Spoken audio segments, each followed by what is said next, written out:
Bows, this is Charles from EDM Sound Bank, and in this video you're going to be learning how to make this sound using Native Instruments Massive.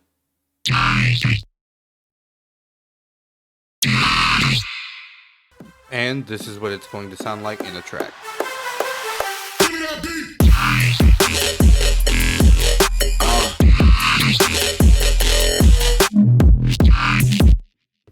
Alright, and let's get into it.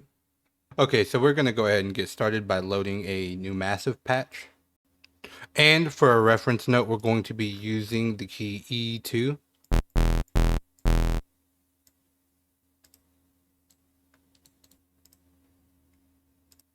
I'm going to be creating an automation clip for the macro control. For oscillator 1, we're going to be using a smooth square. I'm going to move the wavetable positioning to 27, move the intensity to about 42, move the amp to 0, and then we're going to macro the wavetable position. See, about right here looks all right. Do the intensity about here, and then do the amp all the way up. What we're going to do is move the routing up to filter 1 for oscillator 1 and 2. We're going to move this to series, increase the volume, and then move the mix down to 2. I'm going to create this type of shape, and this is the sound that we should have right now.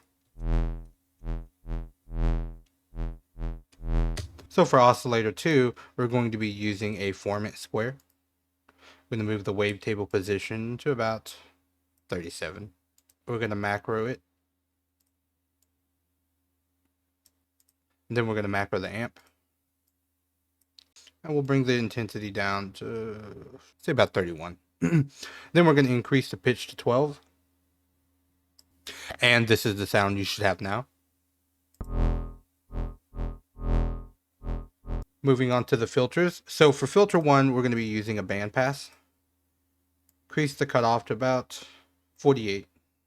Increase the bandwidth 31. Increase the resonance to about 65. We're going to macro the bandwidth only. And this is what it should sound like now. For filter 2, we're going to be using a band reject. Increase the cutoff to 62. Increase the bandwidth to about 43. Increase the resonance to about 67. And we're going to be using a macro on the bandwidth. And this is what it should sound like now. Okay, next we're going to be using insert 1, and we're going to be using hard clipper. We're going to increase the dry wet to about 83, and we'll increase drive to about 72.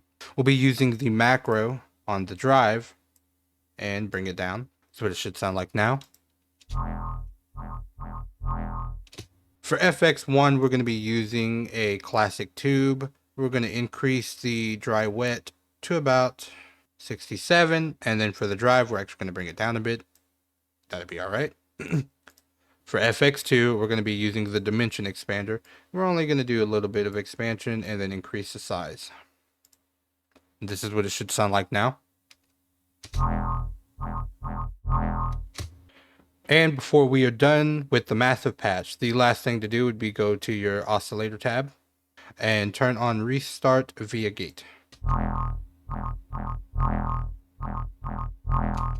Okay, and now what we are going to do is go ahead and move it to a mixer track. For slot 1, we're going to be putting on a fruity vocoder.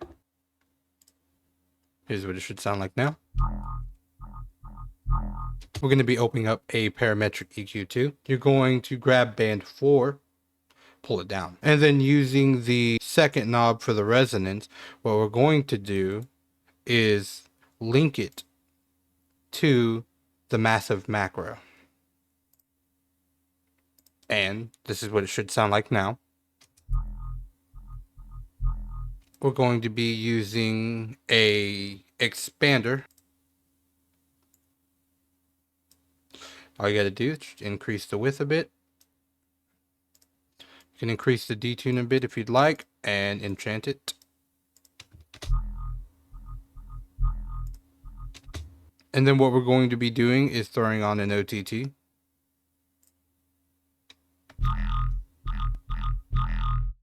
For slot 5, we're going to be using a sausage fattener.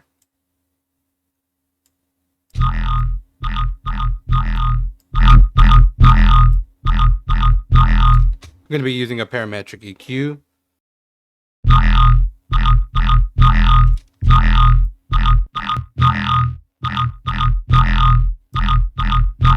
And then we're going to compress it using a fruity limiter.